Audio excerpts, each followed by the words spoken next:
அகில உலக பரபிரம்ம ஜோதியே எனது மகர ஜோதி, எனது மகர ஜோதி. அம்மை சிவகாமி, அப்பன் சிதம்பரம். இப்போ உலக நாட்டில் நடந்துகிட்டு இருக்குது, எல்லா மக்களும் பார்ப்பாங்க. இஸ்ரேலும் பாலஸ்தீனும் வார் நடக்குது. என்ன காரணத்துக்கு வேண்டி இஸ்ரேலும் பாலஸ்தீனும் வார் நடக்குது? என்ன காரணம்? யூதர்களோட கதை, இஸ்லாமோட ஒரு கதை. இனி வரக்கூடிய காலங்கள் எல்லாம் இதே போலத்தான் நடக்கும். இப்ப இந்த பாரத பூமி அப்படின்னு நினைக்கிறோம். இந்த பாரத பூமி இந்தியா இப்படின்னு அறியப்படும் போது இந்த இந்தியாவுக்கும் மற்றுள்ள நாடுகளுக்கும் சண்டை தயாராகக்கூடிய காலகட்டம் நெருங்குது. அது எப்போ அப்படின்னு சொன்னா, இப்ப ராமர் கோயில் இருக்கு இல்லையா, அயோத்தியில ராமர் கோயில் எழுப்புறாங்க. ஆனா இந்த ராமர் கோயில் திறப்பு விழா பண்ணுவாங்க. அது ஜனவரி மாசம் 2024 கண்டிப்பா அதோட திறப்பு விழா நடக்கும். அயோத்தி ராமர் கோயில் தோன்றப்பட்டது. இந்த பாரத பூமியில அயோத்தி ராமர் கோயில் தோன்றப்பட்டது. சீதா, ராமன், லட்சுமணன், ஆஞ்சநேயர் கதை. ராமர் கோயில் பிரதானம். இந்த இந்தியா பூமிக்கு ராமர் கோயில் அவசியம். 2024 ஜனவரி மாசம் ராமர் கோயில் திறப்பு விழா. ஜெய் சீதாராம், ஜெய் சீதாராம் அப்படின்னு எல்லாரும் சொல்லுவாங்க. ஆனா அந்த ராமன் என்ன சீதா என்னன்னு தெரியாது.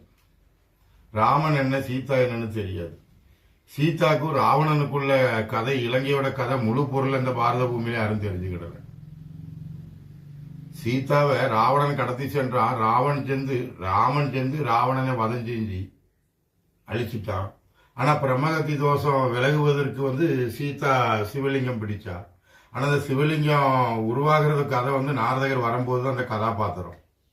ஆஞ்சநேயர் இமயமலையில போய் லிங்கம் எடுக்க போயிடுவாரு, பிரம்மகத்தி தோஷம் விலகிறதுக்கு, சிவ பூஜை செய்யறதுக்கு. ஆனா இந்த சிவன் என்ற ராமன் என்ன அர்த்தம்னு இந்த மக்களுக்கு தெரியாது இல்லையா. ராமன்னு சொன்னா இருட்டு, சீதான்னு சொன்னா பகல்ல வர்ற வெளிச்சம். இதுதான் இதோட பொருள். இப்போ உலக நாட்டில் நடந்துகிட்டு இருக்கு இஸ்ரேலு பாலஸ்தீன பிரச்சனை. அப்போ யூதர்கள் இஸ்லாமியர்கள் சண்டை போட்டுக்கிட்டுதாங்க. அப்போ இப்படி எல்லாம் நீ நாட்டில் நடக்க போகும்போது இதோட பொருள் என்னன்னு கேட்டீங்கன்னா, இது நாட்டில் நடக்குங்கிற ஒரு விஷயம்தான். ஏன்னா மனிதங்கிற மிருகங்கள் இருக்கு இல்லையா, மனிதங்கிற மிருகங்களை அழிக்கக்கூடிய ஒரு காலகட்டம். இந்த பாரத பூமியில ராமர் கோயில் திறக்கும் போது இந்த இந்தியாவும் மற்றுள்ள நாடும் மோதும். அப்ப எந்த நாடு என்ன ஏதுன்னு நீங்க அப்போ நடக்கும்போது தானே உங்களுக்கு தெரிய வரும். அது நடக்கும்போது பார்த்துக்கிடுங்க. பின் இந்த ராமர் சீதா கதை ராமேஸ்வரம், அதாவது இலங்கை. அப்போ ராவணன் என்ன சீதா என்னன்னு இந்த பூமியில யாரும் தெரிஞ்சுக்கிடல. இது ஒண்ணு. பின் இஸ்லாம் மதம் தோற்றம். அந்த இஸ்லாம் மதம் தோற்றமும் இலங்கை தான். அவங்களோட ஆதம் அதோட துணைவியோட ஒரு கதை. அதுல இருந்துதான் எங்களோட இஸ்லாம் மதம் தோன்றப்பட்டது. ஆனா எங்களோட பூர்வீகம் இலங்கை. இஸ்லாமோட தோற்றம் என்பது இலங்கை. இந்த ராவணன் சீதா கதைக்கும் இலங்கை. அப்ப கிறிஸ்து கதை இது ஓடல எங்க இருந்து வந்துட்டு? கிறிஸ்துவோட கதை. அதாவது சீதாவுக்கும் ராவணனுக்குள்ள இலங்கை கதை. இஸ்லாம் மத தோற்றமும் இலங்கையில இருந்தது. ஆதம் ஏவாள்னக்க சொல்லுவாங்க இல்லையா, இதோட ஒரு பொருள். அதுல இருந்துதான் எங்களோட தோற்றம். கடைசியில் எங்களோட இறை தூதர் நபிகள் நாயகம் ஸல்லல்லாஹு அலைஹி வஸல்லம். எங்களோட இறைவன் மிகப்பெரியவன். ஆனா எங்களோட தோற்றம் இலங்கையில இருந்துதான். எங்களோட இறைவன் படைப்பு இப்படித்தான். ஆனா திருக்குரான்ங்கிற இதுல எங்க நபிகள் நாயகம் சொல்றதை நாங்க பின்பற்றுதோம். எங்கள் ஏக இறைவன் அல்லாஹ் ஒருவனே இப்படி சொல்றாங்க. இங்க ஒரு மரியை ஒரு குமரனை பெற்றெடுத்தாயாக.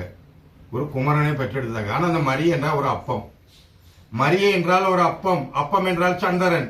இங்க ராமானுஜருக்கு திருமலை பெரிய நம்பி ஒரு அப்பத்தை கொடுத்தார் ராமானுஜத்துக்கு.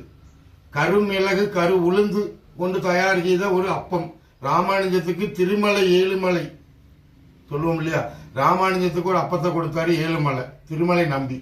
இயேசுநாதர் 2000 பேருக்கு அப்பத்தை கிள்ளி கொடுத்தாரு. இது இதோட பொருள். ராமானுஜங்கிற கதாபாத்திரத்தை தான் இயேசு கிறிஸ்து சிலுவை அறைஞ்ச மாதிரி தேகம். அதுதான் ராமானுஜரோட தேகத்தை அழியாத ஒரு பொருளா வச்சிருக்குது. இது ரெண்டும் ஒண்ணுன்னு இந்த உலகத்துல யாருக்கும் தெரியாது. இது ஒரு பக்கம்.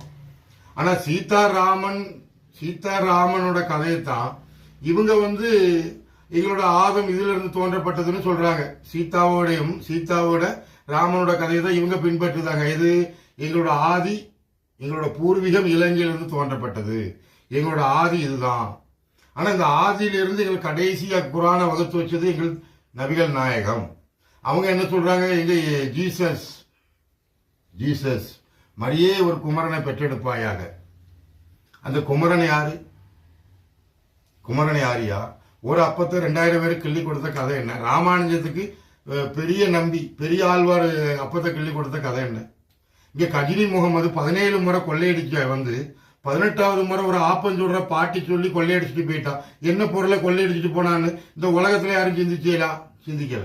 ஏன்னா இந்த இஸ்லாம் மத தோற்றமும் இந்த இலங்கையில இருந்துதான். ஏன்னு கேட்டீங்கன்னா, இந்த மனித இனம் எப்படி தோன்றப்பட்டது? இந்த மனித இனத்துக்கு ஒரு ஆதி என்பது என்ன பொருள்? இது தெரிஞ்சுக்கிட்டா விஷயம் தெரிஞ்சுக்கிடும். ஆனா இந்த உலகத்துல யாரும் தெரிஞ்சுக்கிடல. ஏன்னா ஆன வர்க்கத்தில் இது வந்து பெண் ஆணை என்றுதான் இந்த உலகத்துல தெரியும். பெண் யானைன்னு உலகத்துல தெரியும் அப்படின்னு சொன்னா ஏத்துக்கிடுவீங்களா? இது இந்த உலகத்துல இது ஆண் யானைன்னு தான் தெரிய வரும். இது இந்த உலகத்துல பெண் ஆணைன்னு நீங்க ஏத்துக்கிடுவீங்களா? ஏத்துக்கிட மாட்டீங்க. இது இந்த வர்க்கம் என்பது ஆண் யானை, ஆனா குட்டி போடுற ஆணை பெண் யானை, இதுதான் தெரியும். இதை தவிர மாற்றி உங்க விஞ்ஞானமும் உங்க மெஞ்ஞானமும் உங்க எல்லா இறை வழிபாடுல இது இருக்காது. ஆணை என்பது உன்னோட அறிவில், இது வந்து பெண் யானைன்னு உன்னால ஏத்துக்கிட இயலாது. என்னன்னா உன்னோட புத்தி என்பது இது ஆண் யானை என்று அறிஞ்ச புத்தி. அப்போ குட்டி போடுற ஆணை பெண் யானை, இது ஆண் யானை இப்படின்னு தான் அறிகிற, தெரிஞ்சிருக்கிற. உன்னோட பகுத்தறிவு படிப்பறிவு எல்லாம் இப்படிதான் கத்துக்கிடுங்க. ஆனா தந்த வச்ச யானை என்பது பெண்ணு, குட்டி போடுற ஆணை என்பது தகப்பன்.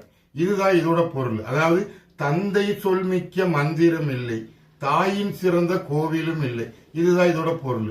இதை வந்து இந்த கதையில சொல்லுவாங்க, இஸ்லாம் சகோதரர்கள் சொல்லுவாங்க, எங்களோட ஆதியில் தோன்றப்பட்டது ஒரு பழம் உட்கொண்டாங்க. ஒரு பழம் உட்கொள்ளும் போதுதான் அந்த அறிவுங்கிற ஒரு ஞானம், ஒரு பிரகாசம் அது தோன்றப்பட்டது. எப்படி இந்த 2 ஆதியில சொல்றாங்க இல்லையா, இந்த ஆதியில் உள்ளவங்க ஒரு பழத்தை சாப்பிட்டாங்க, அந்த பழத்துல இருந்துதான் அறிவுங்கிற ஒரு ஞானம் பெற்றது. அதுல இருந்துதான் நாங்க இப்படி தோன்றப்பட்டோம்னு சொல்றாங்க. இந்த அறிவுங்கிற ஒரு ஞானம் என்பதுன்னா சீதாராமன்.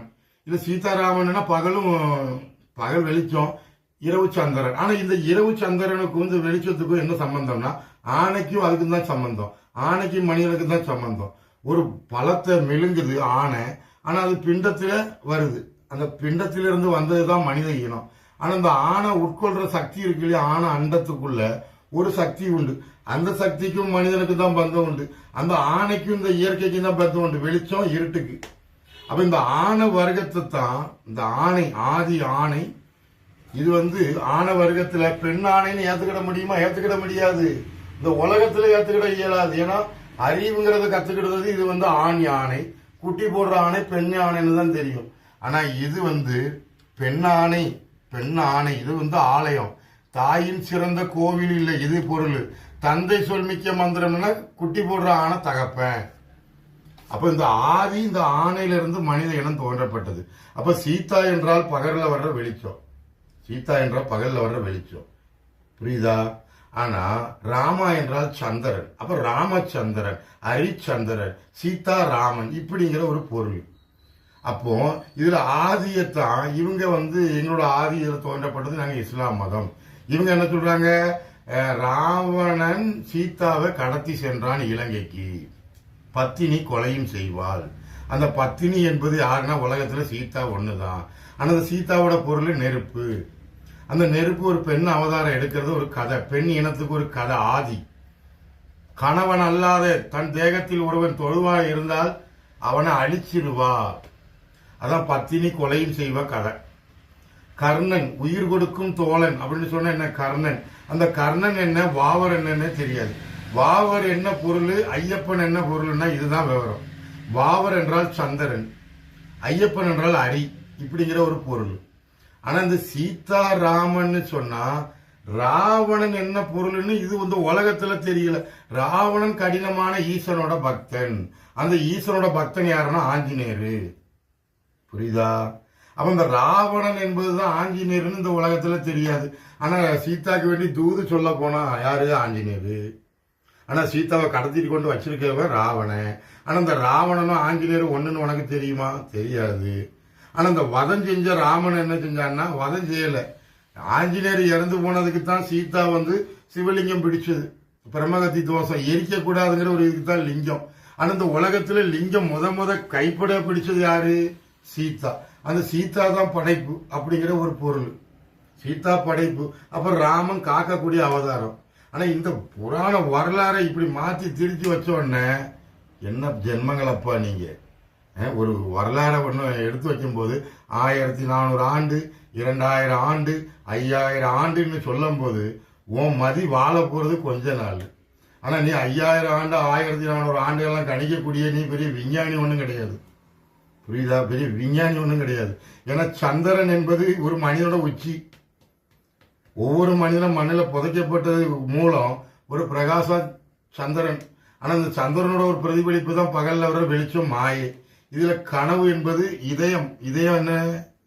இங்க நெல்ஸ் என்பது ஒண்ணு இருக்கு. நெல்ஸ் அந்த நெல்ஸ மண்ணில் புதைக்கப்பட்டா இந்த நெல்ஸ் மூலமா ஆகாயத்துல ஒரு பிரதிபலிப்பு. இதை எரிச்சிட்டா ஆகாயத்துல ஒரு பெரிய ஒரு பேரழிவு. இதை தெரிஞ்சுக்கிடுங்கன்னா இஸ்ரேலு பாலஸ்தீனு இனி நடக்க போறத பாருங்க. ஏன்னு கேட்டேன்னா இலங்கை என்பது இஸ்லாம் மதத்துக்கும் தோற்றம் பந்தம் உண்டு, ராமன் சீதாக்கும் பந்தம் உண்டு. ஆனா இந்த நாட்டுல பாபர் மசூதி வேண்டாம், ராமர் கோயில் தான் வேணும். இல்ல ராமர் கோயிலை இடி, பாபர் மசூதி தான் வேணும். இது என்ன நியாயம்? இது அரசனோட நாடு இல்லையோ, பாண்டிய தேசம் இல்லையோ? அதுக்கு தானே மதுரையில வச்சிருக்கிற ஹலாலாய நாத பிரபு என்ற கண்ணா. ஹலாலாய நாத பிரபு என்ற கண்ணா. ஹலாலாய நாத பிரபு என்ற கண்ணா அப்படின்னா என்ன பொருள்? பாரத எழுதிய முத்து ராமலிங்க விநாயகன் என்ற கண்ணன். முத்து வந்துருது, ராம வந்துருதாரு, லிங்கம் வந்துருது, விநாயகர் வந்துருதாரு. முத்து என்றா என்ன பொருள் தெரியுமா? சமுதிரம். அந்த சமுதிரத்துக்கு ஒவ்வொரு மனிதனுக்கும் பந்தம் உண்டு, தெரிஞ்சுக்கிடணுங்கிறதுக்கு தான். இப்ப உலக நாடு யுத்தம் போது இதெல்லாம் எனக்கு முன்னக்கூட்டியே தெரியும். இப்படிதான் நடக்க போகுதுன்னு. இப்ப G20 மாநாடு இந்தியாவில் ஆரம்பிச்சுட்டு போனா கனடாவுக்கும் இந்தியாவுக்கும் பிரச்சனை, அடுத்தாப்புல இந்தந்த நாடுக்கு பிரச்சனை வரும்னு தெரியும். எனது G20 மாநாடு தலைவருக்கும் எனக்கும் தான் பந்தம். புரியுதா? என் பாண்டிய தேசத்தோட அரசனோட கதை. புரியுதா? ஆனா இந்த உலக நாட்டுல இப்படி ஒருத்தன் உருவாகி வருவாங்கிறது இருக்கு. ஒத்த கை தண்டாயுத ஒத்தப்பை ராஜபோக சாப்பாடு நாய் தூக்கம், கள்ளிக்காடு பத்தி எரியும் முண்டச்சி பிள்ளை பப்பா. முண்டச்சின்னா தெரியுதா? இயற்கையில இருந்து செயற்கையா கரு உருவாகுது இல்லையா? அதுதான் முண்டச்சி பிள்ளை பக்கிற சமம். நட்ட மாடு விலை பேசும். மாடு உயிரோடு இருக்கும்போது விலை பேசுத, மாட்டு இறைச்சி விலை பேசுற. அதான் நட்ட மாடு விலை பேசுங்கிற கதை. நடராஜ பெருமான் அவதரிப்பார். என்ன அவதரிப்பாரு நடராஜ பெருமானு? நீங்க சொல்றீங்க இல்லையா கல்கி அவதாரம்னு. அறியாத குழந்தைகளே, அவதாரம் என்பது நடராஜ பெருமானோட அவதாரம் தான் அவதாரம் வரும் அப்படிங்கிறது. ஆனா அந்த நடராஜன் யாருன்னு கேட்டீங்கன்னா பார்கடல்ல பள்ளி கொண்டிருக்கிறவரும் அந்த நடராஜ பெருமானும் ஒண்ணு. ஆனா அந்த பார்கடல் பள்ளி கொண்டிருக்கிற தொப்புல இருந்து தோன்றியதான் நமச்சிவாயங்கிற பஞ்சாட்சர மந்திரம், சிவலிங்கம். அந்த சிவலிங்கம் என்னன்னு கேட்டீங்கன்னா சீதா பிடிச்ச சிவலிங்கம் தான் ஆதி. அப்ப நமச்சிவாய பஞ்சாட்சர மந்திரமும் அந்த பார்கடல்ல பள்ளி கொண்டிருக்கிறவர் என்ன, சீதா பிடிச்ச சிவலிங்கம் என்னன்னு இந்த மானிட ஜென்மத்துக்கு தெரியாது. இதுல வந்துட்டாங்க அரச கதையை பேச, அந்த கதையை பேச, இந்த கதையை பேச. எப்ப மானிட ஜென்மங்களுக்கு எல்லாம் இந்த இரவு என்பது நிலையானது, பகல் என்பது மாயை. இதுல மானிட ஜென்மங்கள் வாழ்றதெல்லாம் கனவு வாழ்க்கை. இந்த இதயம் என்பது ஒரு நெல்ஸ். இந்த நெல்ஸ மண்ணுல புதைக்க போட்டா பிரதிபலிப்பு. இதை எரிக்க கூடாது, வேற பிறவி. இதுதான் ஆன்மீகம். ஆனா இது உலக நாட்டுல புரிய வரும். புரியுதா? இனிமே உலக யுத்தம் தான். புரியுதா? உலக யுத்தம் தான். மானிட ஜென்மம் எல்லாம் சிந்திச்சு வச்சுக்கோ. கடவுளே என்ன ஏன் படைக்கப்பட்ட, எதுக்கு என்ன உருவாக்குன, நான் என்ன நல்ல தீமையெல்லாம் செஞ்ச வச்சேன், எண்ணிக்கோ. புரியுதா? 2024 ராமர் கோயில் ஓபன் பண்ணியாச்சுன்னு வையன், பின்ன உலக சண்டை தான். ராவணனை பூரா அழிக்கிறது தான் கதை. இப்ப எனக்கு ஒரே ராவணன் யாருன்னா நித்யானந்த சாமியார் தான். என்னை பொறுத்த வரைக்கும் ராவணன் அவன் தான். ஏன்னா இதுதான் உண்மை. புரியுதா? ராமன் கதை என்ன, சிவன் கதையை தெரியாதவன் இவன் சிவனோட வேஷம் போட்டு உலக நாட்டுல கைலாயத்தை வாங்கிட்டேன், நான் பாஸ்போர்ட்டை வாங்கிட்டேன். அந்த உலகமே இந்த பாண்டிய நாட்டோட கட்டுப்பாடுல உள்ளது. மீன் கொடி இவன் புதுசா ஒரு நாடை வாங்கிட்டேன், அதுக்கு ஒரு கொடியை கண்டுபிடி. எப்ப நந்தின்னா என்ன பொருள், பதினா என்ன பொருள், அந்த லிங்கத்துக்கும் அந்த நந்திக்கு என்ன பொருள்னு கரெக்டா சொல்லுங்க பார்ப்போம். நமச்சிவாய பஞ்சாட்சர மந்திரம் எங்க இருந்து தோன்றப்பட்டது சொல்லுங்க பார்ப்போம். சொல்லுங்க. அவன்கிட்ட வந்துட்டான் பெரிய கம்ப்யூட்டர் மாதிரி உலகத்தை ஏமாத்த. பாண்டிய மன்னன் யாரப்பா? அருணகிரிநாதர் முருகபெருமன் கதை என்ன? நித்தியானந்தா பரமஹம்சம் பரமசிவம்னு. என் உயிரை வாங்குறீங்களடா. உங்களை மாதிரி எத்தனை பேரா உருவாயிருக்கிய நாட்டு போ என் பண்பாடை கெடுக்கிறதுக்கு சண்டால பாவியலா. நானும் பேச வேண்டாம்னு எத்தனை காலமாடா அடக்கி உள்ளக்குள்ள வைக்க. என் நெஞ்சே வெடிச்சு போதுடா. நன்றி கெட்டவனுல. ஆனை இறந்து போன சமாதியை போய் எவனும் கும்பிட மாட்டேக்கான், நினைக்க மாட்டேக்கான். மனுஷ போய் செத்து போன சமாதியை போய் கும்பிடாத, அது கோயில ஆக்கிராத. ஆணைக்கு மனுஷனுக்கு சம்பந்தம் உண்டு. ஆனா ஆணை மனித ஆத்மாவோட பெருசு. புரிஞ்சுக்கோ தெரிஞ்சுக்கோன்னா ஆணைய புதைச்ச இடத்துல அது ஆணைங்க விலங்குங்க. நான் ஐயரை போய் கும்பிட்டு அவர் ஒரு மாலை எடுத்து கழுத்துல போடுவார். அது எனக்கு சந்தோஷம். சிவலிங்கம் என்ன, அம்பாள் என்ன, முருகன் என்னன்னு தெரிஞ்சுக்கிட்டியா? ஏன் தான் வாழ்றோம்னு தெரிஞ்சுக்கோ. புரியுதா? மாதா பிதாவை மண்ணில் புதைங்க. அன்னையும் பிதாவும் முன்னேறி தெய்வம். புரியுதா? ஏன்னா அவங்களோட புத்தியானது எத்தனை கனவு, எத்தனை அவங்களோட ஆசைகள், எத்தனை இது இருக்கும். அது மண்ணில் புதைக்கப்பட்டுட்டா அவங்க எங்கேயோ பிறந்து எங்கேயோ கஞ்சி குடிச்சு வாழ்வாங்க. அவங்களையும் கொண்டு எரிச்சு காக்காவை ஆக்கி போடுதுலடா பாவிகளா. என்னட்ட அமாவாசை கொண்டு காகத்துக்கு சோறு வைக்கிறது, கடை திறக்கும் போது காகத்துக்கு அள்ளி வீசுறது, ஊர்ல உள்ள சனி பேய் பிசாச பூரா உன் கடைக்கு மேலதான் கூப்பிடுற. என்னட்டு வியாபாரம் போச்சு, அது போச்சு, இது போச்சு, எவங்கிட்டையும் போய்வேன். அவன் ஒன்னவ சொல்லுவான், குழப்பி விடுவான். இது என்னடா குழப்பு வாழ்க்கையா வாழ்றிய? உன் தாய் தந்தை கடவுள். அந்த தாய் தந்தைக்கு ஆதி என்னன்னு கேட்டேன்னா இந்த வெளிச்சமும் இருட்டும் தான். ஆனா அது எங்க இருந்து தோன்றப்பட்டது? இந்த ஆன வர்க்கத்துல இருந்து. அதுக்குதான் கண்கண்ட விநாயகரை கும்பிடுறோம். விநாயகரை பார்க்கும் போதெல்லாம் கும்பிடுறோம். இப்படி காது குனியறதுக்கும் நிமிடுறதுக்கும் மனிதனை உருவாக்கி தண்டாயுதமா உருவாக்குறது அவரு தாங்கிறது. இரு கரம் இரு பாதம் தந்தவருக்கு நன்றியை செலுத்துறோம். ஆனா அந்த நன்றியை செலுத்திட்டு அதே நன்றியை கொண்டு போய் நீ எரிமடையில எரிச்சு அந்த விநாயகரை எரிக்கிறதுக்கு சமம் தானே. இதுல விநாயகர் சதுர்த்தி கொண்டாட்டு ஆத்திலையும் கடல்லையும் கலக்குறீங்க. அதோட பொருள் தெரியுமா உனக்கு? விநாயகர்னா யாரு தெரியுமா? விநாயகர் என்ன சொன்னாரு? அம்மா அப்பா தானே உலகம்னாரு. கோவப்பட்டு போன முருகன் யாருன்னு தெரிஞ்சுக்கிட்டியா? அறிவு சந்திரன். நாரதகர் யாருன்னு தெரிஞ்சுக்கிட்டியா? பகல்ல வர்ற வெளிச்சம். உலகத்துல யாருக்கும் கிடைக்காத ஞான போல எனக்கு கிடைச்சது. நாரதகரே தெரிஞ்சுக்கிடலாம். அதுக்குள்ள முருகர், விநாயகர், காளி, சிவனி எல்லா கதைக்கும் வந்துட்டானுவோம். முட்டா போயிடுவோம். புரியுதா புரியலையா? ஏன்னா சித்தர்களோட பரிபாஷை இப்படித்தான் இருக்கும். புரிஞ்சா புரிஞ்சிடுங்க, இல்லட்டா புரியாத நீங்க எதுவுமே பேசாத மனநிலை பாதிக்கப்பட்டவங்க கிட்ட போய் ஆசீர்வாதம் பெற்றுக்கிடுங்க. புரியுதா? கீழ்ப்பக்கம் போங்க. கீழ்ப்பக்கத்துலதான் நிறைய சித்தர்கள் இருக்கிறாங்க. ஓம் ஹரி ஓம்.